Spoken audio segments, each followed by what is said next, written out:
Hello বন্ধুরা, আমি নেহা চলে এসেছি আবারও আজকে একটা নতুন রেসিপি নিয়ে। আজকে রান্না করব মাটনটাকে ভালোভাবে পরিষ্কার করে তার মধ্যে হলুদ, নুন, লঙ্কার গুঁড়ো, আদা আর পেঁয়াজ কুচি, টমেটো কুচি আর সর্ষের তেল দিয়ে মাটনটাকে বেশ ভালোভাবে রগড়ে রগড়ে একদম মালিশ করার মতন ভালোভাবে মশলাগুলোকে মাখিয়ে নিতে হবে। ম্যারিনেশন করে মাটনটাকে 2 ঘন্টার জন্য রেখে দিতে হবে। এরপর কড়াইয়ের মধ্যে সর্ষের তেল গরম করে আমি এখানে আলুগুলোকে ভেজে নিচ্ছি। আমি যেহেতু মাটনটা কষিয়ে প্রেসারে দেব আর আলুটাও ছোট ছিল, তার জন্য আমি আলুগুলোকে গোটা গোটাই দিয়ে দিয়েছি।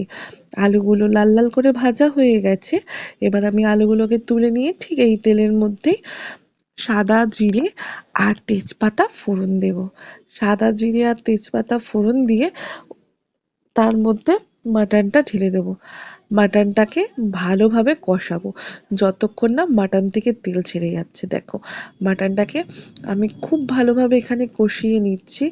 দেখো, মাটন থেকে এবার অল্প জল ছেড়ে গেছে। জলটা এবার যখন পুরো কষে তেল তেল ছেড়ে যাবে, তখন মাটনটা আমি প্রেসারে দিয়ে দেবো। দেখো, মাটন থেকে আমার তেল ছেড়ে গেছে।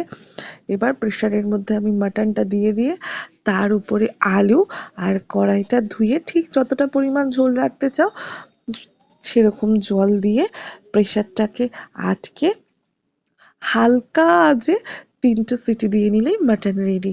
এই দেখো, আমার মাটন রেডি। গরম মশলা দিলাম। এবার পুরো রান্না আমার কমপ্লিট। কেমন লাগছে দেখতে অবশ্যই কিন্তু বলো। লাল লাল মাটনের ঝোল।